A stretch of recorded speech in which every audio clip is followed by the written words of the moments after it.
Asheville.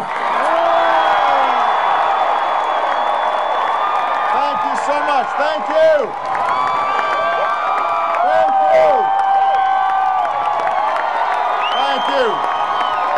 Thank you so much. Thank you. Thank you, everybody. Thank you so much. Thank you.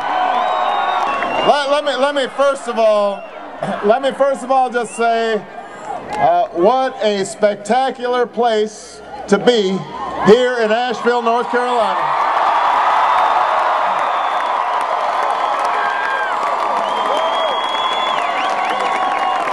I mean, I can tell this is God's country. And look at this day that the Lord has made. I have to say that we've only been here about a day now, but I can already tell this is as pretty a place as there is. The people are wonderful. The only thing I don't like about it is that I have to drive by this golf course, and it looks really nice, and my staff won't let me play. So I'm going to have to come back to Asheville after I'm president. We're not a country where young women like the one I met should have to work a night shift after a full day of college and still not be able to pay medical bills for a sister who's ill. That's not right. It's not who we are. We're not a country where I met a man who had to file for bankruptcy after he had a stroke because he nearly faced $200,000 in medical costs that he couldn't afford and his insurance company didn't cover. That's not right. It's not who we are. That's not who we are, and that's not who we have to be. All right. Asheville, enough is enough. It is time for us to change our healthcare system.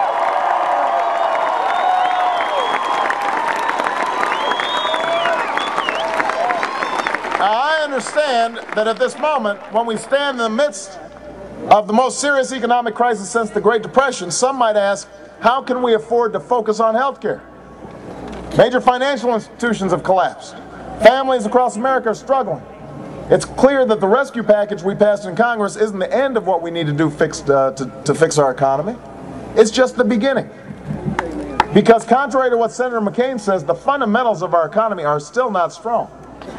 We've got to address those fundamentals right now. And with just 1 month to go until Election Day, I know that you've been hearing a lot about politics here in North Carolina. I know you've been seeing a lot of ads. You've been getting a lot of calls. You've been reading a lot about this election in the newspaper. But none of you need the papers or ads on TV or folks like me to tell you what this election is all about. You know what's at stake because you're living it. Here in Asheville and all across America, you've seen your incomes go down as the price of just about everything's gone way up. It's harder to pay the bills. My opponent, Senator McCain,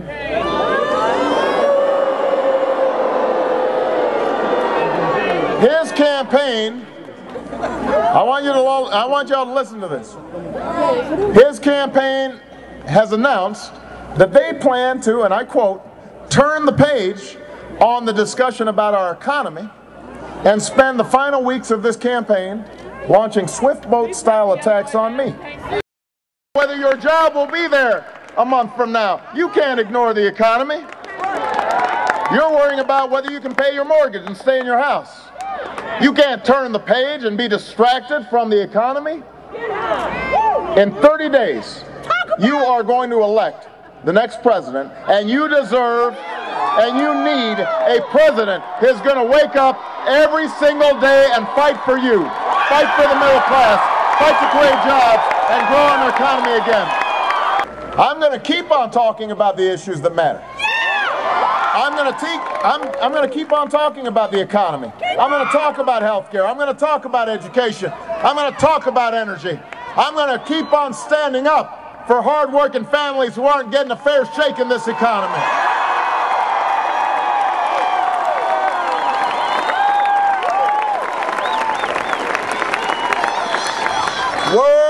We're not going to let John McCain distract us. We're not going to let him hoodwink you or bamboozle you.